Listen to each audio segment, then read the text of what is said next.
বাংলাদেশের রাজনীতির আকাশে যখনই নির্বাচনের দামামা বাজে তখনই আমরা অভ্যস্ত হয়ে উঠি মনোনয়ন নিয়ে কামড়াকামড়ি, দলীয় কোন্দল আর পদপদবীর জন্য নগ্ন প্রতিযোগিতার দৃশ্য দেখতে। কিন্তু চেনা সেই জরাজীর্ণ ছবির উল্টো পিঠে এবার এমন এক অভাবনীয় দৃশ্যপট তৈরি হয়েছে যা রাজনৈতিক বিশ্লেষকদের কপালে চিন্তার ভাঁজ ফেলে দিয়েছে। বিশেষ করে জামায়াত ইসলামীর একাধিক হেভিওয়েট নেতার নিজেদের নিশ্চিত আসন থেকে সরে দাঁড়ানোর ঘটনাটি কেবল একটি ত্যাগ নয়, বরং এর গভীর লুকিয়ে আছে এক বিশাল রাজনৈতিক সমীকরণ। এনসিপির তরুণ নেতৃত্বকে জায়গা করে দিতে জামায়াতের পোড় খাওয়া নেতাদের এই শটান দাঁড়িয়ে যাওয়া এবং হাসিমুখে মাঠ ছেড়ে দেওয়া বাংলাদেশের ইতিহাসে এক অনন্য নজির স্থাপন করেছে। দলের নীতিগত সিদ্ধান্তের প্রতি এই যে নিঃশর্ত আনুগত্য এবং জুলাই বিপ্লবের চেতনার প্রতি অদম্য বিশ্বাস, তা যেন জামায়াত এনসিপি জোটের রাজনৈতিক ভবিষ্যৎকে এক নতুন দিশা দিচ্ছে। তবে এই বিশাল ত্যাগের নেপথ্যে কি কেবলই আদর্শ, নাকি এর পেছনে লুকিয়ে আছে সূক্ষ্ম কোনো কৌশলগত হিসাব?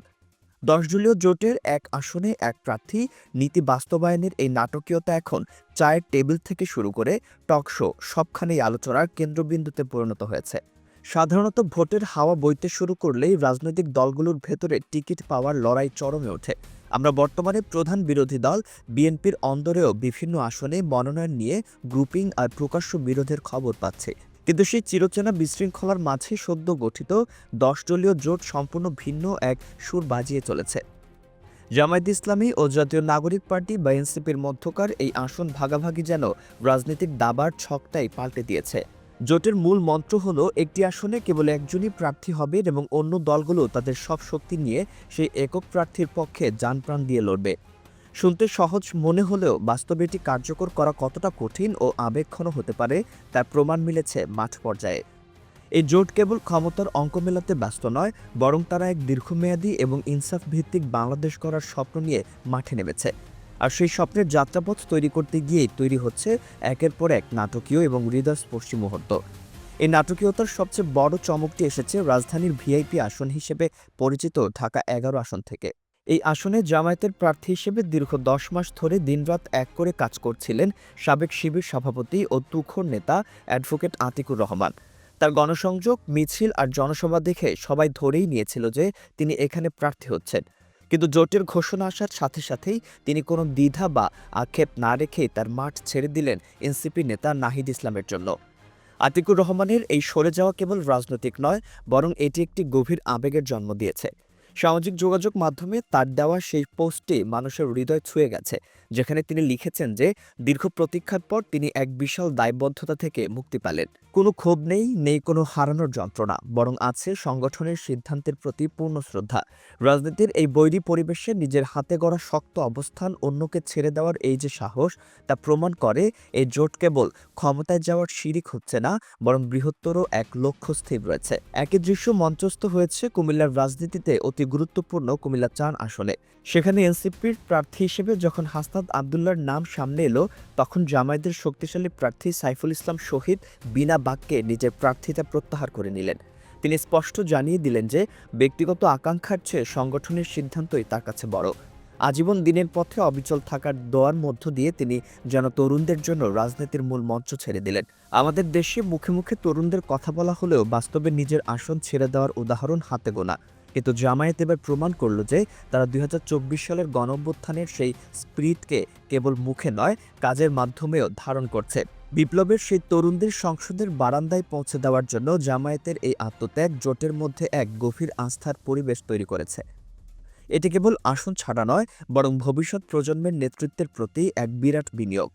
এ জোট রাজনীতির প্রভাব কেবল ঢাকা বা কুমিল্লাতেই সীমাবদ্ধ নেই, বরং এর ঢেউ আছড়ে পড়েছে উত্তরাঞ্চলেও। রংপুর-৪ আসনে এনসিপির সদস্য সচিব আক্তার হোসেনের পক্ষে নিজের দীর্ঘদিনের অবস্থান ছেড়ে দিয়েছেন জামায়াত নেতা এটিএম আজম খান। একইভাবে ঢাকা ১৩ আসনে মাওলানা মামুনুল হকের জন্য জায়গা করে দিয়ে এক অনন্য দৃষ্টান্ত গড়েছেন জামায়াতপন্থী নেতা মোবারক হোসেন। এই প্রতিটি ঘটনায় একটি বার্তাই দিচ্ছে জোটের সিদ্ধান্ত এখন আর কেবল কাগজে দলিলে বন্দী নেই, বরং মাঠ পর্যায়ে তা রক্তমাংসের মানুষ বাস্তবায়ন করছে। এখানে কার দল বড় বা কার সাংগঠনিক শক্তি বেশি, সেই অহংকারকে বিসর্জন দিয়ে কেবল বিজয়ের লক্ষ্যকেই বড় করে দেখা হচ্ছে। ১০ দলীয় এই জোটের প্রতিটি পদক্ষেপ এখন বিরোধীদের জন্য আতঙ্কের কারণ হয়ে দাঁড়িয়েছে, কারণ ভোট বিভাজনের যে সুযোগ আগে ছিল তা এখন কার্যত বন্ধ হতে চলেছে। প্রশ্ন উঠছে, এই 10 দলীয় জোট কেন রাজনীতির মোড় ঘুরিয়ে দেওয়ার মতো গেম চেঞ্জার হয়ে উঠতে পারে? বাংলাদেশের রাজনীতি দীর্ঘদিন ধরে আওয়ামী লীগ ও বিএনপি এই দুই মেরুতেই আটকে ছিল, কিন্তু বর্তমানের এই নতুন জোট সেই পুরনো কাঠামোকে সজোরে ধাক্কা দিয়েছে। জামায়াত সহ 8টি দল আগে থেকেই একসাথে ছিল, তার সাথে এখন যুক্ত হয়েছে জাতীয় নাগরিক পার্টি এনসিপি এবং কর্নেল অলি আহমেদের এলডিপি। বিশ্লেষকরা মনে করছেন এই সংযোগ কেবল সংখ্যাতত্ত্বের বিচার নয়, বরং এটি এক অভিনব শক্তির মেলবন্ধন। এনসিপির মাধ্যমে যেমন জুলাই আন্দোলনের সেই টগবগে তারুণ্য আর পরিবর্তনের উন্মাদনা এসেছে, তেমনি জামায়াত আর এলডিপির হাত ধরে এসেছে দীর্ঘদিনের সাংগঠনিক অভিজ্ঞতা ও মাঠ পর্যায়ের নিরেট ভিত্তি। প্রবীণদের অভিজ্ঞতা আর নবীনদের উদ্যম যখন এক মোহনায় মিশেছে, তখন তা এক অজেয় শক্তিতে রূপান্তরিত হয়েছে। এই জোটের অন্যতম বড় স্তম্ভ হিসেবে আবির্ভূত হয়েছেন বীর বিক্রম কর্নেল অলি আহমেদ। শহীদ রাষ্ট্রপতি জিয়াউর রহমানের ঘনিষ্ঠ এই সহচর জোটের নৈতিক বল বহুগুণ বাড়িয়ে দিয়েছেন। একজন স্বীকৃত মুক্তিযোদ্ধার জামায়াতের সাথে এ জোটবদ্ধ হওয়া রাজনৈতিকভাবে অত্যন্ত তাৎপর্যপূর্ণ। এটি কেবল জোটের গ্রহণযোগ্যতাই বাড়ায়নি, বরং দীর্ঘদিনের নানা বিতর্কের মুখে এক নতুন ঢাল হিসেবে কাজ করছে। ডক্টর শফিকুর রহমানের মতো বিচক্ষণ নেতার নেতৃত্ব আর এনসিপির নাহিদ ইসলাম বা হাসনাত আবদুল্লার মতো তরুণদের তেজ, সব মিলিয়ে জোটটি এখন এক অপ্রতিরোধ্য অবস্থায় পৌঁছাতে চায়। শফিকুর রহমান সাম্প্রতিক সংবাদ সম্মেলনে স্পষ্ট করেই বলেছেন যে প্রতিটি সিদ্ধান্ত অনেক আলাপ আলোচনা আর গভীর কৌশলগত বৈঠকের ফসল। অন্যদিকে এনসিপির নেতারা বলছেন যে তাদের লক্ষ্য কেবল নির্বাচনে জেতা নয়, বরং নির্বাচনের পর এ দেশকে পুনর্গঠন করার দায়িত্বেও তারা কাঁধে কাঁধ মিলিয়ে কাজ করবেন। সব মিলিয়ে বাংলাদেশের রাজনীতি এখন এক ঐতিহাসিক সন্ধিক্ষণে দাঁড়িয়ে আছে। একপাশে পুরনো আমলের সেই পেশি শক্তি আর মনোনয়ন দখলের রাজনীতি, আর অন্য পাশে 10 দলীয় জোটের এই ব্যতিক্রমী ত্যাগ ও সমঝোতার রাজনীতি। একক প্রার্থীনীতির এই বাস্তবায়ন যদি সফল হয়, তবে ভোটের মাঠে প্রতিপক্ষের জন্য তা এক বিশাল চ্যালেঞ্জ হয়ে দাঁড়াবে। তরুণ ভোটারদের আবেগ আর অভিজ্ঞ নেতাদের সাংগঠনিক কাঠামোর এই সংমিশ্রণই এবারের নির্বাচনের সবচেয়ে বড় চমক হতে যাচ্ছে।